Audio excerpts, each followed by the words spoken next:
bagus. Biasanya kan terlalu terpaku dengan tulisan yang ada di depan, ini banyak bisa menjawab dengan lancar gitu ya. Saya melihat dari situ berarti ada proses yang memang sudah dilalui, sudah panjang sampai saya bisa melihat dan bisa selancar itu. Kemudian tulisan dalam proposal ini juga sudah rapi gitu ya. Jadi saya bisa melihat prosesnya gitu ya, yang sudah dilalui sejauh apa gitu. Mungkin saya akan kalau saya sih sedikit mungkin bertanya atau mengkonfirmasi saja mengenai tulisan yang Mbak Ramayana sudah tuliskan gitu ya, mengenai proposalnya di bagian tab belakang ini, karena kan judulnya optimasi pelayanan publik untuk peningkatan kesejahteraan masyarakat. Hanya saja di sini saya belum menemukan ini mungkin ya urgensi ke peningkatan kesejahteraan masyarakatnya itu. Saya menemukan ada di halaman 2 sebetulnya, tapi di sini teori yang dijelaskan itu tidak tidak nyambung dengan yang akan dijelaskan itu katanya tercapainya kesejahteraan yang berkelanjutan. Padahal teorinya yang dijelaskan di sini hanyalah implementasi pelayanan pertanahan dan juga kualitas pelayanan publik aja gitu. Bisa dilihat di halaman 2 gitu ya. Saya melihat di situ mungkin memang mau membahas mengenai kesejahteraannya itu ya, tapi di sini saya belum menemukan mungkin teori yang mendukungnya gitu ya, mengenai optimasi ini akan meningkatkan kesejahteraan masyarakat yang seperti sudah Mbak sebutkan tadi, bahwa kesejahteraan ini salah satu instrumennya adalah bisa dari optimasi pelayanan publik gitu. Cuma di sini tidak tercantum, mungkin lupa tercantum atau mungkin seperti apa, nanti bisa diperbaiki gitu ya untuk kesejahteraan masyarakat ini, karena kan ini menjadi judul besar ya, jadi judul judul dalam penelitiannya gitu. Jadi kesejahteraan masyarakatnya juga butuh diberikan teori yang cukup banyak juga seperti itu. Kemudian itu di bagian latar belakang, dan sebetulnya pertanyaan saya itu sama juga sih tadi dengan teman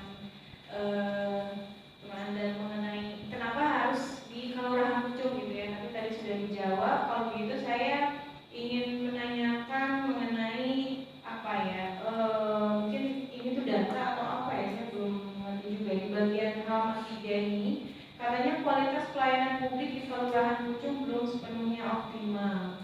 Tantangannya ada 1, 2, 3, 4, 5. Nah ini tuh dari mana gitu? Apakah memang ini terjadi di Kelurahan Pucung sendiri atau seperti apa? Boleh dijelaskan mungkin di halaman 3?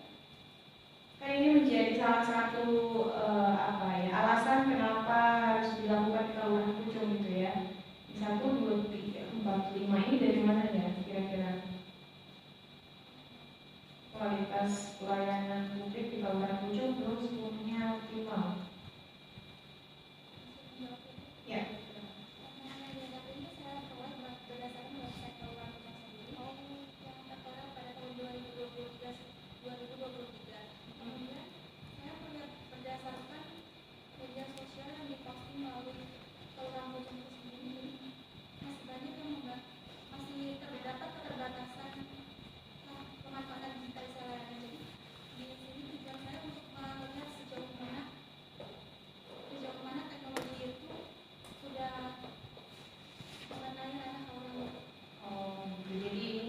Dari website, biasanya lihat di sini ada website juga memang, tapi kayak dari bagian 1, 2, 3, 4, 5 nya tuh ada poinnya tersendiri gitu. Kemudian ada teori yang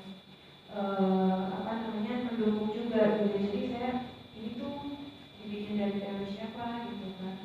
Karena memang tadi urgensi kenapa harus Kelurahan Pucung itu memang harus kuat ya gitu. Kalau misalkan di sini udah dilihat kualitas pelayanannya belum sepenuhnya optimal kayak gitu. Tantangannya ada 1, 2, 3, 4, 5, makanya dibuatkan penelitian ini seperti itu ya. Gitu. Jadi saya ingin mengkonfirmasi aja sebetulnya ini 1, 2, 3, 4, 5 ini dari mana gitu. Jangan-jangan cuma fitnah Pak gitu. Kan nggak boleh ya gitu. Oke, kemudian selanjutnya di sini juga bagian di latar belakang paling terakhir sih saya ingin saya ingin membahas sedikit sebetulnya. Katanya kan di sini belum ada penelitian yang berfokus pada pelayanan publik secara komprehensif termasuk pelayanan pertanahan dengan peningkatan kesejahteraan masyarakat gitu ya. Nah, untuk pelayanan pertanahannya ini sebetulnya kan menjadi salah satu pembeda juga ya dengan penelitian yang lainnya gitu. Tapi apakah di sini di rumusan masalah ini tercermin atau untuk pelayanan pertanahan ini nanti akan dikemukakannya di mana seperti apa? Gitu. Kan ini menjadi pembeda juga ya untuk pelayanan pertanahan ini ya. Kalau yang lain ya semuanya masih pelayanan publik secara umum gitu ya, kan di kantor kecamatan gitu ya. Tapi di sini di desa ini lebih spesifik ke pelayanan pertanahannya juga kayak gitu. Itu bisa saya belum melihat kalau di awal ya, kalau di bab 1 itu tidak melihat ini pelayanan pertanahan ini dibahas lagi gitu. Dilihat di sini juga ketika masuk ke kegunaan untuk pemerintah kelurahan gitu ya, dan dibahas juga mengenai administrasi pertanahan yang yang bisa ditambahkan gitu kayak gitu. Kemudian selain itu ya kedua saya ingin ini sih melihat ke teori, ada kerangka pemikiran yang cukup ini saya konfirmasi sebetulnya tadi ada bagian bawahnya itu ada kesejahteraan masyarakatnya itu sejahtera ekonomi, sejahtera sosial, sejahtera budaya, sejahtera psikologis. Nah itu tuh, tapi kalau saya lihat di di panduan wawancaranya itu tidak menyebutkan sejahtera ekonomi, sejahtera sosial. Itu apa? Di bagian alat kerangka pemikiran itu untuk apa gitu? Dipakai untuk apa?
Peningkatan kesejahteraan masyarakat ini kan seakan-akan sebelumnya itu kan belum meningkat, jadi ada proses yang dilalui gitu ya sehingga meningkat gitu kan. Jadi peningkatannya itu apakah bisa ditanyakan hanya pada masyarakatnya aja gitu ya? Apakah kalau menurut saya apakah seharusnya ditanyakan juga ke desa gitu ya, ke pihak desa? Karena kan secara umum pasti nanti ada tingkat indeks pembangunan manusianya seperti apa, meningkat atau tidak gitu kan. Secara data di desanya seperti itu. Kalau itu kan subjektif hanya dari masyarakatnya aja. Tapi tidak menutup kemungkinan nanti setelah optimasi ternyata ada peningkatan yang sudah ada datanya juga di desa kayak gitu. Nanti bisa minta data tambahannya dari desa seperti itu ya. Jadi peningkatan itu terlihat dari data sebelum optimasi dan juga sesudah optimasi kayak gitu. Kalau menurut saya saran saya seperti itu. Jadi ditambahin nanti peningkatan kesejahteraan masyarakat dari sisi data dari desanya seperti apa kelurahannya gitu ya. Itu dan ya tadi mengenai teori yang dipakai public value itu saya lihat di sini sebentar ya. Di bagian mana ini?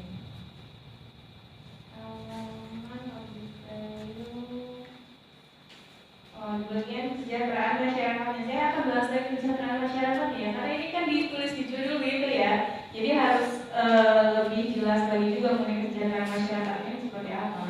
Karena di sini saya lihat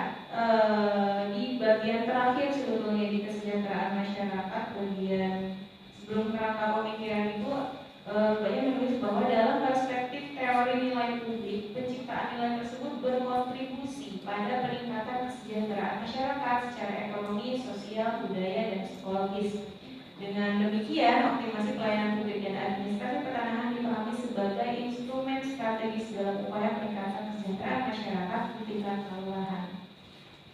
Karena Mbak Ramayana saya bilang Ramayana Ana, oke. Sorry Mbak, kok jangan salah agak terdistract. Mbak Ana sudah menuliskan di sini yang akan dipakai adalah teori nilai publik karena katanya sudah berkontribusi pada peningkatan kesejahteraan masyarakat secara ekonomi, sosial, budaya, dan psikologis gitu ya.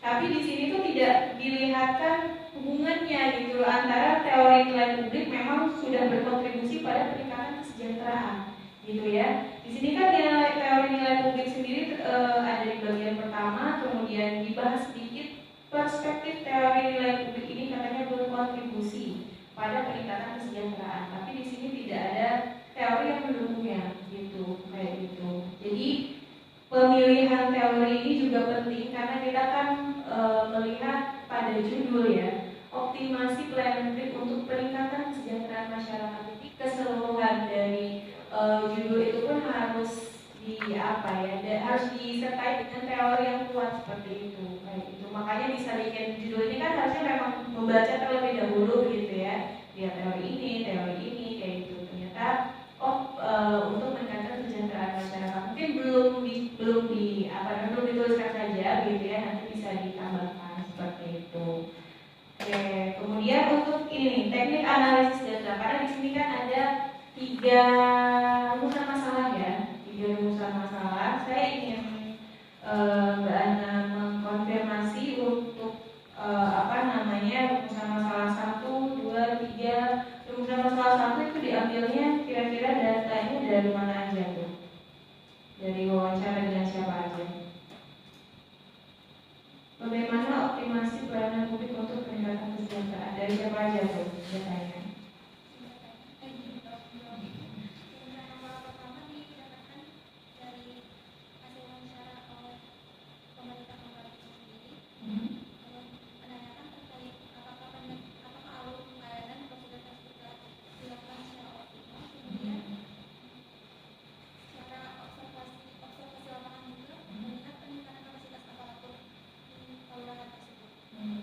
Kalau nomor 2 nih, kendala yang dihadapi itu dari siapa?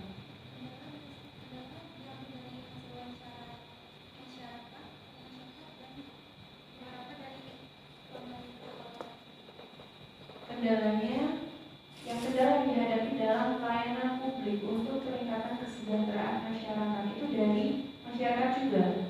Kalau kendala ditanya ke masyarakatnya gimana? Kira-kira kendala yang dihadapi.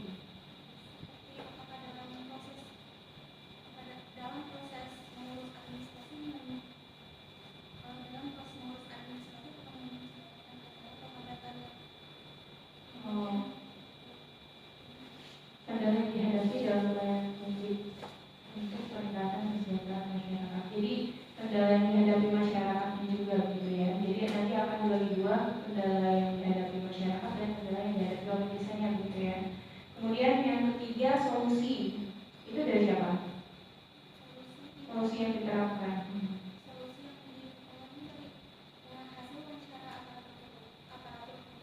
Aparatur kelurahan, kayak gitu ya. Jadi saya lihat di sini sudah cukup baik untuk teknik analisis data. Ada beberapa tahapan yang harus dilalui gitu ya, peninjauan awal dan lain-lain. Tapi saran saya sebetulnya agar bisa runtut gitu dari awal, kita kan bahasnya rumusan masalah ada 1, 2, 3 gitu ya. Kita bahas lagi nih di analisis data gitu. Untuk nomor 1 kita akan pakai data wawancara dari siapa, kemudian observasi kayak gitu. Untuk nomor 2 apa aja nih datanya dari siapa aja gitu ya, pengumpulan datanya dari siapa aja. Untuk nomor 3 dari siapa aja. Nah itu akan memudahkan gitu ya. Walaupun di sini sudah diberikan, oh ini prosesnya kayak gini gitu ya. Tapi alangkah baiknya dalam rencana ini gitu ya, dalam proposal ini banyak juga menuliskan nanti untuk data wawancara menjawab rumusan masalah nomor 1 saya ambil dari sini gitu. Jadi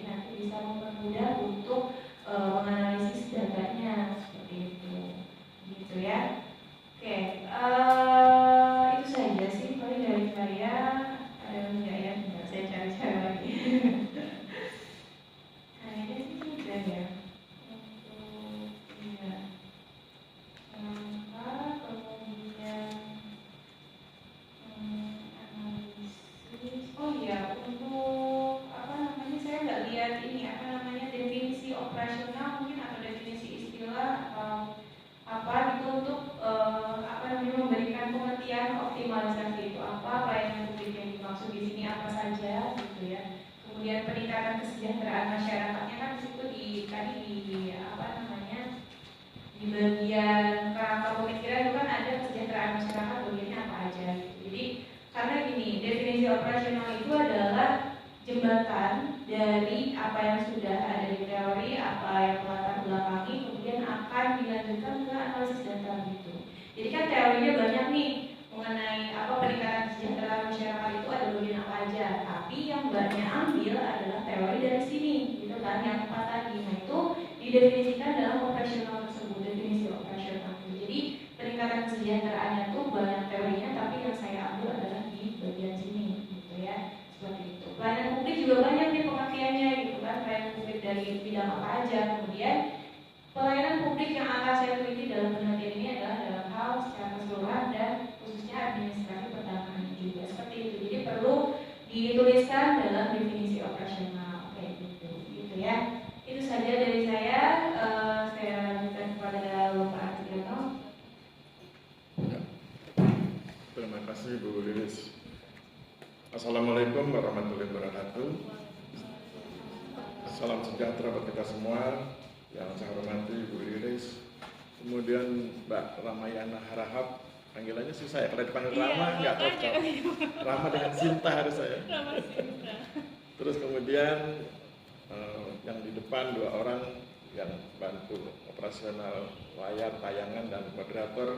Kemudian sahabat-sahabat mahasiswa di belakang. Saya ingin mengapresiasi kegiatan ini. Saya senang hadir di acara pembahasan proposal, terutama yang saya bimbing. Karena selalu ada surprise, ada hal-hal yang kita anggap sudah oke, ternyata nggak oke. Dan itu kita dapatkan dari kritik sahabat kita mahasiswa dan dari Ibu Lilis. Dari mahasiswa misalnya, ketika mereka bertanya tentang kenapa harus Pucung, kenapa nggak Banyuraden? Banyuraden kan juga ada pelayanan itu. Maka kemudian harus dijelaskan apa uniknya Pucung. Sebetulnya tadi uniknya adalah Mbak Ramayana Harahap sudah punya data tentang hal-hal yang terkait pelayanan publik di Kelurahan Pucung, karena Kelurahan Pucung itu termasuk hebat dalam hal penyampaian informasi publik ya. Dia punya website, dia punya Facebook, dia punya Instagram, dia punya YouTube. Jadi nggak ada alasan untuk tidak punya data. Dan itu harusnya, nah saya langsung masuk ini di halaman 3 harusnya ditulis sumbernya itu. Jadi ketika Mbak Ramayana ngomong mereka belum begini, jangan-jangan fitnah. Nah, ditulis sumbernya justru mereka. Jadi sumbernya justru Kelurahan Pucung menyampaikan itu, dan itu Mbak Ramayana tawarkan solusinya dengan cara penelitian. Jadi kenapa saya izinkan meneliti di tahun ini ada 15 yang meneliti Pucung. Ada 15 mahasiswa meneliti Pucung. Kenapa saya izinkan? Karena saya bilang harus berkontribusi buat Pucung. Ya. Kalau nggak berkontribusi nggak akan saya izinkan, malah jadi repot. Pak Lurahnya kasihan, menerima 15 orang. Oke itu ya. Nah jadi itu. Terus yang berikutnya adalah masukan dari mahasiswa tentang technical teorinya. Kenapa harus pakai teori nilai publik, kenapa nggak pakai teori yang lain? Tadi sudah dijelaskan, karena punya konsep pelayanan yang bernilai, pelayanan yang bermanfaat, dan punya legitimasi yang kuat. Nah sekarang saya ingin lihat presentasinya, teknik penampilannya dulu, sebelum masuk ke materi yang disampaikan Bu Lilis. Terlihat gugup tadi ya, betul Mbak Ramayana? Terlihat gugup, jadi nasihat saya nggak usah terburu-buru, kami bersedia nunggu sampai selesai. Jadi nggak mungkin Mbak Ramayana ngomong terus kita pergi karena pengen acara ini, enggak, kita tunggu sampai selesai. Jadi nggak usah terburu-buru supaya nggak gugup, padahal slide-nya sudah bagus. Saya nggak bisa bikin slide sehebat ini. Kalau lihat slide saya kan jelek sekali kalau ngajar itu ya, pasti sebel lihat slide yang jelek, udah gitu ditaruhnya di HP lagi, tidak di layar itu. Nah itu, terus kemudian nampaknya Mbak Ramayana belum hafal materinya. Hafalnya tidak harus hafal 100%, tapi minimal mengetahui dengan kuat. Sehingga kemudian begitu catatannya goyang, agak berhenti.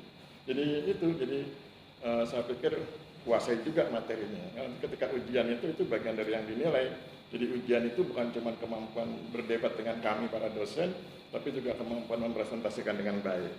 Nah sekarang saya ingin masuk ke materi yang disampaikan Bu Lilis. Banyak hal yang disampaikan Bu Lilis dan saya pikir itu perlu diperbaiki ya, misalnya tentang latar belakang, peningkatan kesejahteraan. Tadi beliau mengingatkan, kalau Anda bilang meningkat, yang kemarin gimana?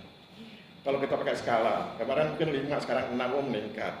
Kalau kemarin 5 sekarang 4 menurun gitu ya. Nah itu yang harus dijelaskan di latar belakang. Kemudian beliau juga mengingatkan, kita kan STPN nih, bukan Sekolah Tinggi Kesejahteraan Masyarakat. Maka kemudian buat dong tentang pelayanan pertanahannya. Nanti dimasukkan di poin tentang pelayanan publiknya. Kemudian beliau mengingatkan tentang kuesioner. Ketika ngomong soal sejahtera sosial, ekonomi, budaya, psikologis, itu jangan hanya bicara dari perspektif masyarakat, tapi juga bicara dari perspektif pemerintah kelurahan untuk pemerintah desa, sehingga kemudian kesannya berimbang. Jangan sampai masyarakat bilang kami belum sejahtera, sementara sebaliknya kalau sudah sejahtera kok gitu ya.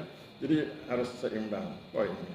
Terus yang terakhir yang saya pikir juga saya lupa nggak mengingatkan definisi operasional, karena itu penting ya supaya kemudian antara nanti Mbak Ramayana dengan kami dosen penguji ketika ujian skripsi ada 3 orang itu tidak salah paham. Jadi jangan-jangan Mbak Ramayana pengertian kesejahteraan masyarakatnya berbeda dengan pengertian kami Dewan Penguji. Wah kalau berbeda habis tuh. Nah untuk menyatukan beri kami definisi operasional sehingga kemudian tidak ada perbedaan. Terus kemudian seperti biasa saya ingin bicara teorinya ya. Ini kan teorinya baru di level technical theory dan saya paling senang kalau technical teorinya sudah oke, naik sedikit ke atas ya, ke middle theory. Nah, kalau nanti bersedia berkenan, kalau enggak bisa kalau enggak diperbaiki ditolak aja ya kalau enggak sepakat. Jadi kalau technical teorinya adalah public value theory, maka middle teorinya suka atau tidak suka harus new public service theory. Itu dari Den Haag ya, Den Haag bersaudara, Janet Den Haag dan Robert Den Haag. Apa untungnya buat Mbak Ramayana? Untungnya Mbak Ramayana bisa bercerita bahwa birokrasi harus melayani. Pemerintah kelurahan itu kan birokrasi. Kedua, masyarakat bukan sekedar customer, melainkan pemilik kedaulatan. Warga desa itu pemilik kedaulatan desa, bukan customer. Kemudian hubungan relatif dekat, ada hubungan yang relatif dekat antara perangkat desa dengan masyarakat. Nanti kalau Mbak ngobrol di mereka tahu persis itu anak si ini baru lahir kemarin, yang ini sudah nikah, itu karena sangat dekat antara perangkat desa dengan masyarakat. Jadi teori ini, New Public Service Theory, itu memberi kesempatan Mbak Ramayana seperti itu. Dan nanti di atasnya struktural fungsional, jadi semua pihak bersinergi dalam rangka membangun kesejahteraan masyarakat. Di atasnya paradigma fakta sosial, jadi urut paradigma fakta sosial, teori struktural fungsional, New Public Service Theory, baru kemudian technical teorinya adalah public value theory. Saya pikir begitu dan tetap semangat. Nasihat saya segera perbaiki. Kemudian sesudah Lebaran harus sudah sampai di Pucung supaya Pak Lurah nggak lama-lama nunggunya. Sekarang sudah ada 7. Oh, sudah ada 7 mahasiswa di sana dan saya sudah bilang akan datang lagi 8. Jumlahnya 15 kan? Ya. Oke, terima kasih. Saya kembalikan pada moderator. Banyak ini 15.